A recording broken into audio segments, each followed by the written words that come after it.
എല്ലാവർക്കും ലിബേഴ്ഷി അക്കാഡമിയുടെ ഒരു പുതിയ ക്ലാസ്സിലേക്ക് സ്വാഗതം. അപ്പോൾ ഇന്ന് കലണ്ടറിൻ്റെ നമ്മൾ സെക്കൻഡ് പാർട്ടാണ് എടുക്കാൻ പോകുന്നത്. അപ്പോൾ കഴിഞ്ഞ ക്ലാസ്സിൽ പഠിപ്പിച്ചതെല്ലാം നിങ്ങൾക്ക് എല്ലാവർക്കും മനസ്സിലായെന്ന് വിചാരിക്കുന്നു. അപ്പോൾ കഴിഞ്ഞ ക്ലാസ്സിൽ പഠിച്ചതിൻ്റെ തുടർച്ചയാണ് നമ്മൾ ഈ ക്ലാസ്സിൽ എന്ത് ചെയ്യാൻ പോകുന്നത്, നോക്കാൻ പോകുന്നത്. അപ്പോൾ കഴിഞ്ഞ ക്ലാസ്സിൽ നമ്മൾ പറഞ്ഞായിരുന്നു ഓഡ് ഡേയ്സിനെ പറ്റി പറഞ്ഞിരുന്നു. അപ്പോൾ ഈ ഓഡ് ഡേയ്സിനെ പറ്റി കൃത്യമായിട്ടുള്ളൊരു ധാരണ ഉള്ളവർക്ക് മാത്രമേ ഈ കലണ്ടറിൽ നിന്നുള്ള ക്വസ്റ്റ്യൻസ് ചെയ്യാൻ പറ്റൂ. അപ്പോൾ ഏറ്റവും ഇമ്പോർട്ടൻറ്റ് ഓഡ് ഡേയ്സ് കണ്ടുപിടിക്കുന്നതാണ്. ഓക്കെ, അപ്പോൾ നമ്മളിനി ഓരോ മന്തിൻ്റെയും ഓഡ് ഡേയ്സിൻ്റെ എണ്ണം കണ്ടുപിടിക്കുന്നതാണ് പോകുന്നത്.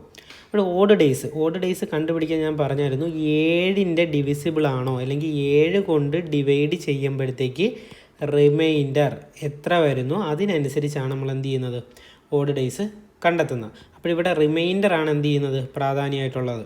എന്തുകൊണ്ടാണ് ഇവിടെ 7 എടുത്തത്? ഒരു വീക്കിൽ 7 ഡേയ്സ് ആണ്. അത് കഴിഞ്ഞ് എത്ര ദിവസം വരുന്നു അതിനനുസരിച്ചാണ് നമ്മൾ എന്ത് ചെയ്യുന്നത്, ഓഡ് ഡേയ്സ് കണ്ടെത്തുന്നത്.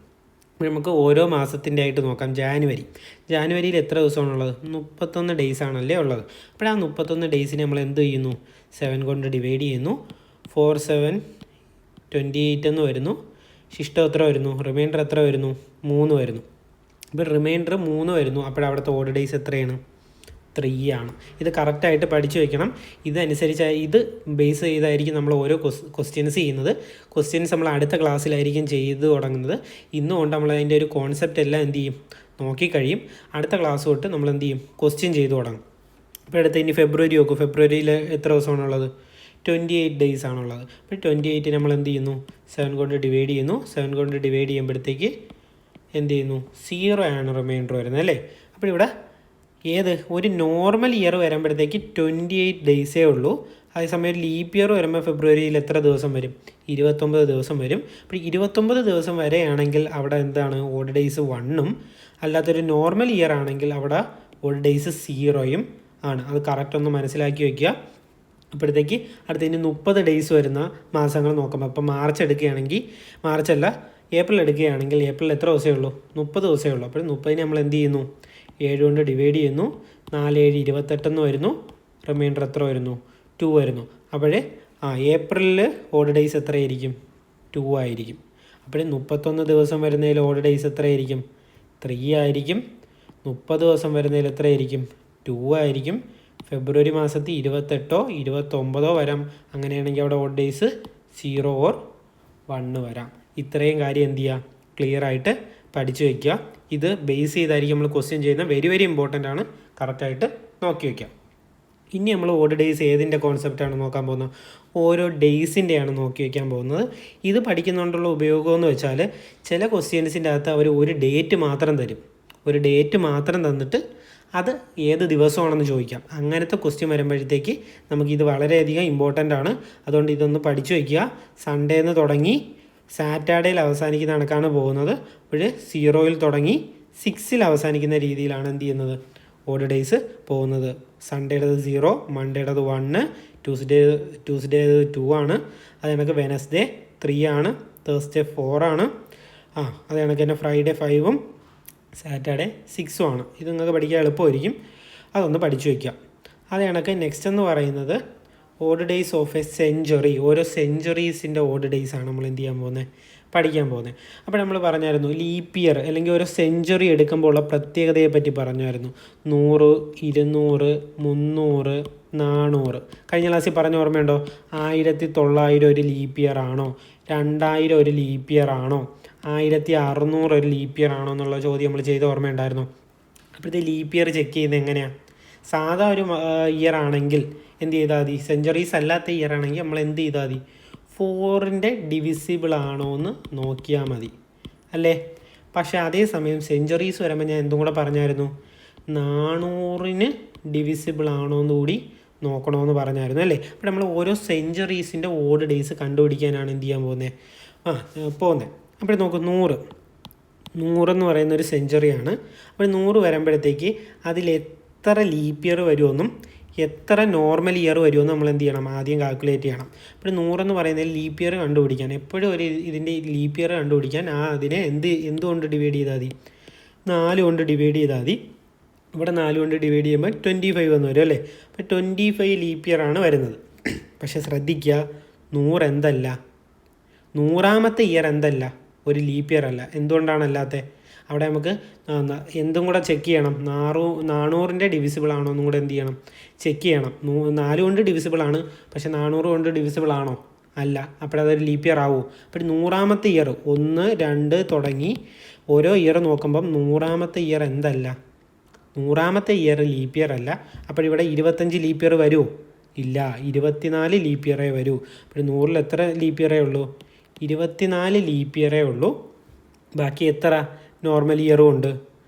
24 ലീപ്പ് ഇയറും വരും. അല്ലാത്ത നോർമൽ ഇയർ എത്ര എണ്ണം വരും? 76 വരും അല്ലേ. അപ്പോൾ ഇനി നമ്മൾ എന്ത് ചെയ്യുന്നു, ഇത് നോക്കുകയാണ് ചെയ്യുന്നത്. നോർമൽ ഇയറിൻ്റെ ഓഡ് ഡേയ്സ് നമ്മൾ കഴിഞ്ഞ ക്ലാസ്സിൽ പഠിച്ചായിരുന്നു അല്ലേ. നോർമൽ ഇയറിൽ എത്ര ഓഡ് ഡേയ്സ് ആണുള്ളത് അത് നമുക്ക് നോക്കാം.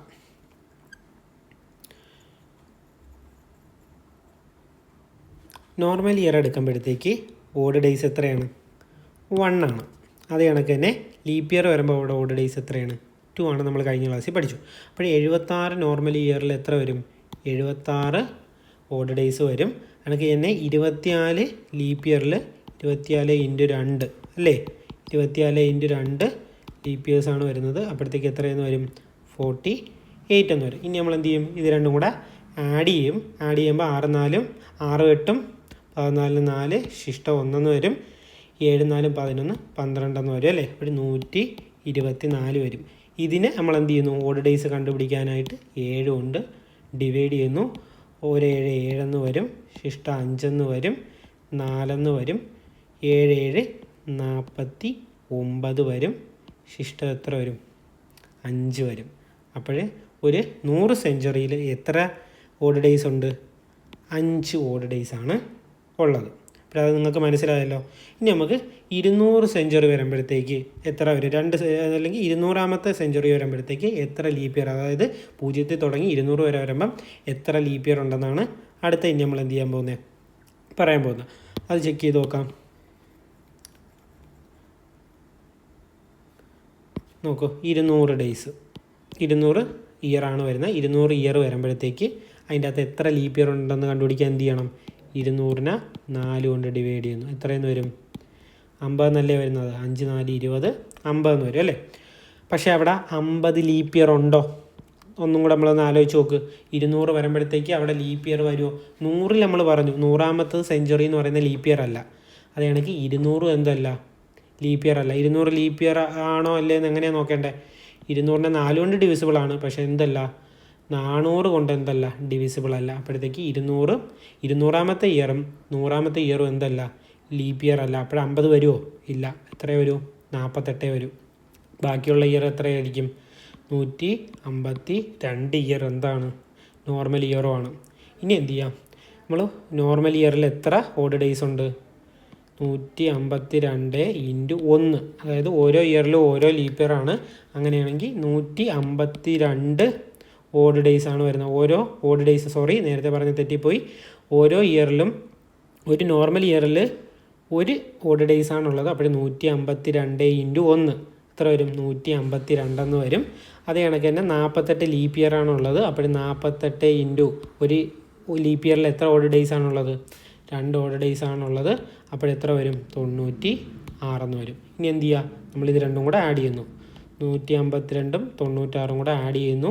6 2 8 വരുന്നു. 9 5 14 4 ശിഷ്ടം 1 എത്ര വരും? 248 വരും. 248 നമ്മൾ എന്ത് ചെയ്യുന്നു? ഓഡ് ഡേയ്സ് കണ്ടുപിടിക്കാൻ 7 കൊണ്ട് ഡിവൈഡ് ചെയ്യുന്നു. 7 കൊണ്ട് ഡിവൈഡ് ചെയ്യുമ്പം 3 7 21 ശിഷ്ടം 3 8 വരും. 7 5 35 ശിഷ്ടം എത്രയാണ് വരുന്നത്? 3 വരുന്നത് അല്ലേ. അപ്പോൾ 2 അല്ലെങ്കിൽ 200 ഇയർ എടുക്കുമ്പോഴത്തേക്ക് അവിടെ എന്താണ്? ഓഡ് ഡേയ്സ് 3 അപ്പോൾ 300ലേക്ക് വരുമ്പോൾ നിങ്ങൾക്ക് ചെയ്തു നോക്കാമല്ലോ. ഈ പറഞ്ഞു വെച്ച് ചെയ്തു നോക്കുമ്പം 100ാമത്തെ ഇയർ, 200ാമത്തെ ഇയർ, 300ാമത്തെ ഇയറും എന്തല്ല, ലീപ്പ് ഇയർ അല്ല എന്നെടുത്ത് വേണം നിങ്ങൾ എന്ത് ചെയ്തേണ്ടത്? ചെയ്തു നോക്കേണ്ട. അപ്പോഴവിടെ ഓഡ് ഡേയ്സ് എത്ര വരും? ഒരു ഓഡ് ഡേയ്സ് വരും. ഇനി നമുക്ക് 400ാമത്തെ സെഞ്ച്വറി ഒന്ന് ചെയ്തു നോക്കാം. 400ാമത്തെ സെഞ്ച്വറി വരുമ്പോഴുള്ള പ്രത്യേകത എന്താ? 400ാമത്തെ സെഞ്ച്വറി എന്താണ്? ഒരു ലീപ്പ് ഇയർ ആണ്. എങ്ങനെയാണ് അത് ലീപ്പ് ഇയർ ആവുന്നത്? നമ്മൾ പറഞ്ഞു സെഞ്ചുറീസ് നോക്കുമ്പോൾ എന്ത് ചെയ്യണം, 400ൻ്റെ ഡിവിസിബിൾ ആണോ എന്ന് നോക്കണം. അപ്പോഴത്തേക്ക് 400ാമത്തെ സെഞ്ചുറീനെ 400 കൊണ്ട് ഡിവിസിബിൾ ആണല്ലേ. അപ്പോഴത്തേക്ക് 400ാമത്തെ സെഞ്ചുറി എന്താണ്, ഒരു ലീപ്പ് ഇയർ ആണ്. അതും കൂടെ ആഡ് ചെയ്തിട്ട് വേണം നമ്മൾ എന്ത് ചെയ്യേണ്ടത്. അപ്പോൾ നമുക്കതൊന്ന് ചെയ്തു നോക്കാം. 400ാമത്തെ ഇയർ എത്ര നോർമൽ ഇയറും എത്ര ലീപ്പ് ഇയറും ഉണ്ടെന്നാണ് നമ്മൾ കണ്ടെത്താൻ പോകുന്നത്. അപ്പോഴത്തേക്ക് ആദ്യം ലീപ്പ് ഇയർ കണ്ടെത്താം. ലീപ്പ് ഇയർ കണ്ടെത്താൻ എന്താണ് ചെയ്യേണ്ടത്, 400നെ 4 കൊണ്ട് ഡിവിസിബിൾ ആണോ എന്ന് നോക്കുന്നു. 4 കൊണ്ട് ഡിവിസിബിൾ ആണ്. എത്ര വരും അപ്പോഴും ഉത്തരം, ഒരു 4 4 100 വരും അല്ലേ. പക്ഷേ ആ 100ൽ ഏതൊക്കെ, 100ാമത്തെ സെഞ്ചുറി, 200ാമത്തെ സെഞ്ചുറി, 300ാമത്തെ സെഞ്ചുറി എന്തല്ല, ലീപ്പ് ഇയർ അല്ല. അപ്പോൾ ഈ 100 നിന്ന് ഈ ഒരു 3 ഇതെന്ത് ചെയ്യണം, കുറയ്ക്കണം അല്ലേ. 3 ലീപ്പ് ഇയർ നമ്മൾ കണക്കാക്കി വെച്ചിരുന്ന ആ ഒരു 3 എണ്ണം കുറയ്ക്കണം. കാരണം ഈ 100ഉം 100ാമത്തെ 200ാമത്തെയും 300ാമത്തെയും സെഞ്ചുറികൾ എന്തല്ല, ലീപ്പ് ഇയർ അല്ല അല്ലേ. അപ്പോഴത്തേക്ക് അത് കുറയ്ക്കുമ്പോൾ എത്രയെന്ന് വരും, 97 വരും. അപ്പോൾ 97 എന്താണുള്ളത്, ലീപ്പ് ഇയർ ആണുള്ളത്. ബാക്കിയുള്ള ഡേയ്സ് എത്രയാണ്, 303 അല്ലേ. 303 എന്താണ്, സാധാരണ ഇയറും ആണ്. ഇതിനി എന്ത് ചെയ്യുക, രണ്ടും കൂടെ ആഡ് ചെയ്യുക. ആ കിട്ടുന്ന ഉത്തരത്തെ എന്തുകൊണ്ട് ഡിവൈഡ് ചെയ്യുക, 7 കൊണ്ട് ഡിവൈഡ് ചെയ്യുക. അപ്പോൾ നമുക്ക് കിട്ടുന്ന ഉത്തരം എന്തായിരിക്കും, 0 ആയിരിക്കും. അല്ലെങ്കിൽ ആ കിട്ടുന്ന ഉത്തരം പൂർണ്ണമായിട്ട് 7 കൊണ്ട് എന്തായിരിക്കും, ഡിവിസിബിൾ ആയിരിക്കും. അപ്പോഴത്തേക്ക് നമുക്ക് അവിടുത്തെ 400 ഇയറിൻ്റെ എന്താണ് ഓഡ് ഡേയ്സ് എന്ന് പറയുന്നത് 0 ആണ്. ഇതെന്ത് ചെയ്യുക, കൃത്യമായിട്ട് മനസ്സിലാക്കി വയ്ക്കുക. 100 ഇയറിന് 5 എന്ത് വരും, ഇതൊന്ന് ജസ്റ്റ് ഒന്ന് കാണാതെ പഠിച്ച് വയ്ക്കുക. 100 ഇയറിന് 5 odd days, 200 ഇയറിന് 3 odd days, 300 ഇയറിന് 1 odd days, 400 സെഞ്ചുറിക്ക് എന്തില്ല, ഓഡ് ഡേയ്സ് ഇല്ല. അപ്പോൾ നിങ്ങൾക്ക് ഇങ്ങനെ പഠിച്ച് വയ്ക്കാമല്ലോ, 400ൻ്റെ മൾട്ടിപ്പിളായിട്ട് വരുന്ന ഇയറുകൾക്കൊന്നും എന്തില്ല, ഓഡ് ഡേയ്സ് ഇല്ല എന്നെന്ത് ചെയ്യാം, ജസ്റ്റ് ഒന്ന് പഠിച്ച് വയ്ക്കാം. ഓക്കെ, നിങ്ങൾക്ക് മനസ്സിലായല്ലോ. ഇപ്പം ഞാനൊരു ക്വസ്റ്റ്യനായിട്ട് ചോദിക്കുകയാണ്. ഇപ്പോൾ ചോദിക്കുകയാണ് 1300ാമത്തെ സെഞ്ചുറിക്ക് എത്ര ഓഡ് ഡേയ്സ് ഉണ്ട്. 1300ാമത്തെ സെഞ്ചുറിക്ക് 1300ൽ എത്ര ഓഡ് ഡേയ്സ് ഉണ്ട് എന്നൊരു ചോദ്യം ചോദിച്ചാൽ നിങ്ങൾക്ക് ചെയ്യാൻ ഇപ്പോൾ അറിയാവോ, എങ്ങനെയാണ് ചെയ്യുന്നത്. 1300 അല്ലേ, 1300ന് തൊട്ട് മുമ്പുള്ള 400ൻ്റെ മൾട്ടിപ്പിൾ ഏതാണെന്ന് നോക്കണ്ടേ. 1000ന് തൊട്ട് മുമ്പുള്ള 400ൻ്റെ മൾട്ടിപ്പിൾ ഏതാ, 1200 അല്ലേ. 1200 എന്താണ്, ഒരു 400ൻ്റെ മൾട്ടിപ്പിളാണ്. അപ്പോഴവിടെ ഓഡ് ഡേയ്സ് എത്രയാണ്, 0 ആണ്. അത് കഴിഞ്ഞിട്ട് പിന്നെ എത്ര ഇയറും കൂടെ ഉണ്ട് ഇതിൽ, ഒരു 100 ഇയറും കൂടെ അല്ലേ വരുന്നത്. 100 ഇയറിൻ്റെ ഓഡ് ഡേയ്സ് നമ്മൾ പഠിച്ചല്ലോ, എത്ര, 5 ആണ്. അപ്പോഴവിടെ ഓഡ് ഡേയ്സ് എത്രയായിരിക്കും, 5 ആയിരിക്കും. മനസ്സിലായോ. ഇങ്ങനെയാണ് ഓഡ് ഡേയ്സ് എന്ത് ചെയ്യുന്നത്, കണ്ടെത്തുന്നത്. ഒരു ക്വസ്റ്റ്യനും കൂടെ നമുക്ക് ചെയ്ത് നോക്കിയാലോ, ഒരു ക്വസ്റ്റ്യനും കൂടെ ചെയ്യാം. ഇപ്പം ഞാൻ ചോദിക്കുന്നു 2100. ഓക്കെ, 2100 ൽ എത്ര ഓഡ് ഡേയ്സ് ഉണ്ട് എന്നാണ് ഒരു ചോദ്യം ചോദിക്കുന്നത്. അപ്പോൾ നിങ്ങൾ എന്ത് ചെയ്യണം, ഇതിന് തൊട്ട് മുമ്പുള്ള 400ൻ്റെ ഡിവിസിബിൾ ആയിട്ടുള്ള ഇതെന്ത് ചെയ്യണം, നോക്കണം. അതിന് തൊട്ട് മുമ്പുള്ള ഏതാണ്, 2000 വരുമോ. 2000ന് 400 കൊണ്ട് ഡിവിസിബിൾ ആണോ, എന്ത് ചെയ്യണം, ചെയ്തു നോക്കുക. എന്താണ്, ഡിവിസിബിൾ ആണ് അല്ലേ. അപ്പോഴേ ഇതിന് തൊട്ട് മുമ്പുള്ള 400ൻ്റെ മൾട്ടിപ്പിൾ ഏതാണ്, 2000 ആണ്. അപ്പോൾ 1100നെ നമുക്ക് എങ്ങനെ സ്പ്ലിറ്റ് ചെയ്യാം, 2000 + 100 എന്ന് സ്പ്ലിറ്റ് ചെയ്തൂടെ. അങ്ങനെയാണെങ്കിൽ 2000ൽ എത്ര ഓഡ് ഡേയ്സ് ഉണ്ട്, അത് ലീപ്പ് ഇയർ അല്ലേ. ലീപ്പ് ഇയർ ആയിട്ട് വരികയാണെങ്കിൽ, അത് ലീപ്പ് ഇയർ ആയിട്ടുള്ള ഇതാണെങ്കിൽ അതിൽ എത്ര ഓഡ് ഡേയ്സേ ഉള്ളൂ, 0 ഓഡ് ഡേയ്സ്. അതുപോലെ തന്നെ 100 എന്നാൽ അതിലെത്ര, 5. ഇപ്പോൾ ടോട്ടൽ എത്ര ഓഡ് ഡേയ്സ്, 5 ഓഡ് ഡേയ്സ് ആണുള്ളത്. അപ്പോൾ ഇത് നിങ്ങൾക്ക് മനസ്സിലായല്ലോ. ഇപ്പോൾ ഓഡ് ഡേയ്സ് നമ്മളിപ്പോൾ ഏതിൻ്റെയൊക്കെയാണ് പഠിച്ചത്, സാധാ ഒരു നോർമൽ മന്തിൻ്റെ പഠിച്ചു. അത് കണക്ക് തന്നെ ഓരോ ഡേ വരുമ്പോഴത്തേക്ക് അവിടെയുള്ള ഓഡ് ഡേയ്സ് പഠിച്ചു. അതേ കണക്ക് തന്നെ ഏത് സാധാരണ ഒരു സെഞ്ചുറി വരുമ്പോഴുള്ള ഓഡ് ഡേയ്സിൻ്റെ എണ്ണം എന്ത് ചെയ്തു, നമ്മൾ പഠിച്ചു. അപ്പോൾ ഇത്രയും കാര്യങ്ങൾ മനസ്സിലാക്കി വെച്ചാൽ മാത്രമേ നമുക്ക് എന്ത് ചെയ്യാൻ പറ്റൂ, ഇതിൽ നിന്ന് ചോദിക്കുന്ന ചോദ്യങ്ങൾ നമുക്ക് ചെയ്യാൻ പറ്റും. ഇതിൽ നിന്ന് മിക്കവാറും ചോദിക്കുന്ന ചോദ്യങ്ങൾ ചിലപ്പോൾ ഒന്ന് ട്രിക്കി ആയിട്ട് ചോദിക്കും. ലീപ്പ് ഇയർ ഇടയിൽ വരുന്ന രീതിയിലൊക്കെ ആയിരിക്കും ചോദ്യം ചോദിക്കുന്നത്. അപ്പോൾ നിങ്ങൾക്ക് തെറ്റാതിരിക്കണമെങ്കിൽ ഓഡ് ഡേയ്സ് കറക്റ്റായിട്ട് എന്ത് ചെയ്യണം, പഠിച്ച് വെക്കണം.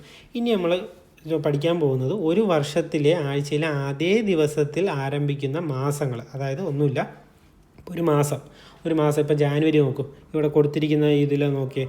ജാനുവരി എന്ന് പറയുന്ന മാസം ആരംഭിക്കുന്നത് ഒരു വെനസ്ഡേ ആണ്. അതേ കണക്ക് അതേ വർഷത്തിൽ 2025 ഒക്ടോബർ മാസത്തിലെ കലണ്ടർ ആരംഭിക്കുന്നതും അതേ വെനസ്ഡേയിലല്ലേ? നോക്ക്, അങ്ങനെയുള്ള ഒരേ വർഷത്തിലെ സെയിം കലണ്ടേഴ്സ്, അതായത് സെയിം മന്തിൽ ആരംഭിക്കുന്ന കലണ്ടേഴ്സ് എന്ത് ചെയ്യും? കാണും. ആ കലണ്ടേഴ്സ് ഏതൊക്കെയെന്നാണ് നമ്മൾ എന്ത് ചെയ്യാൻ പോകുന്നത്? പഠിക്കാൻ പോകുന്നത്. ഇത് ചിലപ്പോൾ എന്ത് ചെയ്യാം? ഓഡ് വൺ ഔട്ട്, താഴെ തന്നിരിക്കുന്നതിൽ ഓഡ് വൺ ഔട്ട് ഏതെന്നൊക്കെ പറഞ്ഞ് ഈ മാസങ്ങൾ പെയറായിട്ട് തന്നിട്ട് ഇങ്ങനെ ഇപ്പം ഇതേ കണക്ക് തന്നെ ചോദിക്കാം. എ, ബി, സി, ഡി എന്ന് പറഞ്ഞിട്ട് 4 ഓപ്ഷൻ തരും. ഓഡ് വണ്ണ് കണ്ടുപിടിക്കാൻ പറയും. ഇതിൻ്റെ അകത്ത് ഏതെങ്കിലും ഒരു മാസത്തിന് വരെ, ഇപ്പോൾ ഏപ്രിലിൻ്റെ ഇവിടെ ഇത് മാറ്റിയിട്ട് ചിലപ്പം ജൂണൊന്നും എല്ലാം തരും. എന്നിട്ട് അവർ ചോദിക്കും ഇതിലേതാണ് ഓഡ് വണ്ണെന്നുള്ള ചോദ്യം ചോദിക്കാം.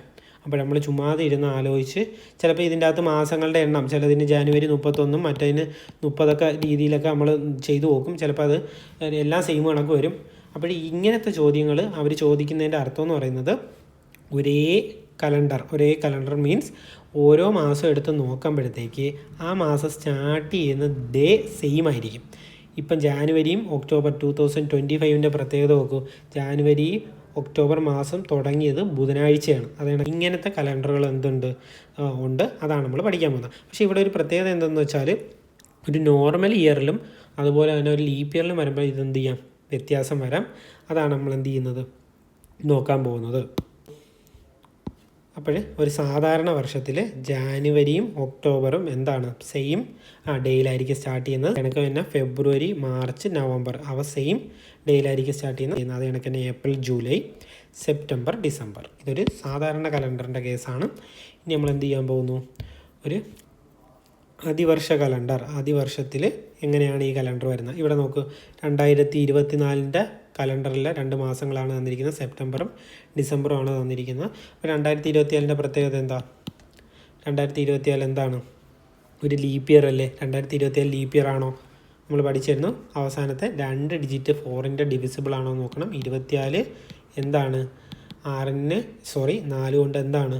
ഡിവിസിബിൾ ആണ്. ഇപ്പോഴത്തെ എന്താണ്? ഒരു ലീപ്പ് ഇയർ ആണ്. അങ്ങനെയാണെങ്കിൽ ആ മാസം നോക്കൂ, സെപ്റ്റംബറും ഡിസംബറും. സെപ്റ്റംബറിലെ ഒന്നാമത്തെ ദിവസം എന്താണ്? എല്ലാം സൺഡേ ആണ്. അത് സെപ്റ്റംബറിലായാലും ഡിസംബറിലായാലും സെയിം സൺഡേയിലല്ലേ സ്റ്റാർട്ട് ചെയ്യുന്നത്. കണക്ക് തന്നെ എൻഡ് ചെയ്യുന്ന ദിവസം നോക്കൂ. എൻഡ് ചെയ്യുന്ന ദിവസം ഇവിടെ എന്താണ്? സെയിം അല്ല. കാരണം ഇവിടെ സ്റ്റാർട്ട് ചെയ്യുന്നത് മാത്രമേ നമ്മൾ നോക്കിയിട്ടുള്ളൂ. സ്റ്റാർട്ട് ചെയ്യുന്ന മാത്രം കലണ്ടറിൻ്റെ കേസ് വരുമ്പോഴത്തേക്കാണ് ഇത് വരുന്നത്. അതേസമയം ഈ ഒരു കലണ്ടർ നോക്കിയപ്പോൾ നമ്മൾ സാധാരണ വർഷത്തിൽ ജാനുവരി നോക്കിയപ്പോഴത്തേക്ക് അവിടെ രണ്ടും സെയിം ആയിട്ടാണ് സ്റ്റാർട്ട് ചെയ്യുന്നത്, സെയിം ആയിട്ടാണ് എൻഡ് ചെയ്യുന്നത്. പക്ഷേ ആദ്യ ഈ കലണ്ടർ ഏത് മാസത്തേക്ക് കലണ്ടറാണ്? സെപ്റ്റംബറും ഡിസംബറും കലണ്ടർ സ്റ്റാർട്ട് ചെയ്യുന്നത് എന്താണ്? സെയിം ആണ്. ഓക്കെ. അപ്പോൾ നിങ്ങളടുത്ത് ചോദിക്കുന്നെങ്കിൽ കൂടുതലായിട്ട് സ്റ്റാർട്ട് ചെയ്യുന്ന മാത്രമേ ചോദിക്കൂ. എൻഡ് ചെയ്യുന്ന ചില മാസങ്ങൾ എന്താകും? 30, 31 വരാം. അപ്പോൾ അതനുസരിച്ച് മാറും. അത് നിങ്ങൾ നോക്കണ്ട. ഇവിടെ സ്റ്റാർട്ട് ചെയ്യുന്നത് എന്തായിരിക്കും? ഒരേ ദിവസത്തിലായിരിക്കും. അതൊന്ന് ജസ്റ്റ് പഠിച്ചു വയ്ക്കുക. അതിവർഷത്തിൽ വരുമ്പം ജാനുവരി, ഏപ്രിൽ, ജൂലൈ. അത് കണക്ക് തന്നെ ഫെബ്രുവരിയും ഓഗസ്റ്റും, അത് കണക്ക് മാർച്ചും നവംബറും സെപ്റ്റംബറും ഡിസംബറും. ഈ മാസങ്ങൾ എന്ത് ചെയ്യുന്നത്? സ്റ്റാർട്ട് ചെയ്യുന്നത് സെയിം ഡേയിലായിരിക്കും എന്ന് നിങ്ങൾ എന്ത് ചെയ്യുക? കറക്റ്റ് പഠിച്ചു വയ്ക്കുക. ഇത് ചിലപ്പോൾ ഒരു മാർക്കിനൊക്കെ എന്ത് ചെയ്യാം? അല്ലാതെ നമ്മൾ ഓഡ് വൺ ഔട്ടിലായിട്ട് ചോദിക്കാൻ ചാൻസ് ഉണ്ട്. ജസ്റ്റ് ഒന്ന് അറിഞ്ഞു വയ്ക്കുക. അത്ര ഇമ്പോർട്ടൻ്റ് അല്ല, എന്നാലും ചോദിച്ചാലോ എന്ന് പറഞ്ഞ് എന്ത് ചെയ്തതാണ്? സ്ലൈഡിൽ ആഡ് ചെയ്തതാണ്. അപ്പോൾ ഇത്രയും കാര്യങ്ങളാണ് നമ്മൾ ഒരു കലണ്ടറിൻ്റെ ബേസായിട്ട് പഠിക്കേണ്ടത്. എല്ലാം കൂടെ നമുക്കൊന്ന് സമ്മറൈസ് ചെയ്ത് നോക്കാം. Type of calendars 2 വിധമാണുള്ളത്. എന്തൊക്കെയാണ്? ഒരു നോർമൽ കലണ്ടറും ഉണ്ട്, ഒരു ലീപ്പ് ഇയർ കലണ്ടറും ഉണ്ട്. നോർമൽ കലണ്ടറിൽ എത്ര ദിവസമാണുള്ളത്? നോർമൽ കലണ്ടറിൽ 365 ഡേയ്സും ഒരു ലീപ്പ് ഇയർ കലണ്ടറിൻ്റെ അകത്ത് എത്ര ദിവസമാണുള്ളത്? 366 ദിവസമാണുള്ളത്. ഒരു നോർമൽ കലണ്ടറിൽ 52 വീക്ക് പ്ലസ് 1 ഡേ ആണുള്ളത്. അതായത് ഒരു നോർമൽ കലണ്ടറിൽ 1 ഓഡ് ഡേയ്സ് ആണുള്ളത്. അതേസമയം ഒരു ലീപ്പ് ഇയർ കലണ്ടറിൽ 52 വീക്ക് പ്ലസ് എന്താണുള്ളത്? 2 ഓഡ് ഡേയ്സ് ആണുള്ളത് അല്ലേ? നമ്മൾ നേരത്തെ പഠിച്ചതാണ്. അതൊന്നും കൂടെ ഒന്ന് സമ്മറൈസ് ചെയ്യുന്നു. അതിനുശേഷം പിന്നെ പഠിച്ചത് എന്താണ്? ഒരു കലണ്ടറിൻ്റെ എന്തിനെ പറ്റി പഠിച്ചു? ഓഡ് ഡേയ്സിൻ്റെ വിശദമായിട്ടുള്ള ഇത് നമ്മൾ പഠിച്ചു. ഓരോ മന്ത് വരുമ്പോഴത്തേക്കുള്ള ലീപ്പ് ഇയർ കണ്ടെത്തുന്നത് എങ്ങനെയാണെന്ന് പഠിച്ചു. ലീപ്പ് ഇയർ അല്ല, ഓഡ് ഡേയ്സ് കണ്ടെത്തുന്ന പഠിച്ചു. ഓഡ് ഡേയ്സ് കണ്ടെത്താൻ എന്താണ് ചെയ്യേണ്ടത്? ആദ്യം ആ ഒരു കിട്ടുന്നതിനെ 7 കൊണ്ട് ഡിവൈഡ് ചെയ്യുമ്പോഴത്തേക്ക് എത്ര റിമൈൻഡർ വരുന്നോ അതായിരിക്കും അവിടുത്തെ എന്തെന്ന് പറയുന്നത്? ഓഡ് ഡേയ്സ് എന്ന് പറയുന്നത്. അതൊരു മന്തിൻ്റെ പഠിച്ചു, നമ്മൾ മന്തിൻ്റെ പഠിച്ചു, ഡേയുടെ പഠിച്ചു, അതുപോലെ തന്നെ ഇയറിൻ്റെ പഠിച്ചു. ഇത്രയും കാര്യമാണ് എന്ത് ചെയ്തിരിക്കുന്നത്, നമ്മൾ ഇതുവരെ പഠിച്ചത്. ഇത് വെച്ചിട്ടുള്ള ചോദ്യങ്ങളായിരിക്കും എന്ത് ചെയ്യുന്നത് നിങ്ങൾക്ക് മുന്നോട്ടുള്ളതിൽ ചോദിക്കുന്നത്. പിന്നെ കഴിഞ്ഞ ക്ലാസ്സിൽ ജൂബിലീനെ പറ്റി പഠിച്ചു, അതൊക്കെ ഒന്ന് ജസ്റ്റ് നോക്കി വെച്ചാൽ മതി. കലണ്ടറിൽ നമുക്ക് മെയിനായിട്ട് ഇത്രയും കാര്യങ്ങൾ വെച്ചിട്ടായിരിക്കും എന്ത് ചെയ്യുന്നത് ചോദ്യങ്ങൾ ചെയ്യുന്നത്. ഓക്കെ, അപ്പോൾ ഇത്രയും കാര്യങ്ങളേ ഉള്ളൂ. നിങ്ങൾക്ക് ഈ ക്ലാസ് മനസ്സിലായെന്ന് വിചാരിക്കുന്നു. എന്തെങ്കിലും സംശയം ഉണ്ടെങ്കിൽ എന്ത് ചെയ്യുക, കമൻറ്റ് ബോക്സിൽ ചോദിക്കുക. ഈ നോട്ട് ഞാൻ എന്ത് ചെയ്യാം, നമ്മുടെ ടെലഗ്രാം ഗ്രൂപ്പിൽ എന്ത് ചെയ്യാം ഇട്ടിരിക്കാം. നിങ്ങൾ അവിടെ നിന്ന് എന്ത് ചെയ്യുക, ഡൗൺലോഡ് ചെയ്ത് നോക്കുക. ഈ വീഡിയോ നിങ്ങൾക്ക് ഇഷ്ടപ്പെട്ടെങ്കിൽ ലൈക്ക് ചെയ്യുക, സബ്സ്ക്രൈബ് ചെയ്യുക, നിങ്ങളുടെ കൂട്ടുകാരൊക്കെ കൂടെ ഒന്ന് ഷെയർ ചെയ്ത് കൊടുക്കുക. Thank you.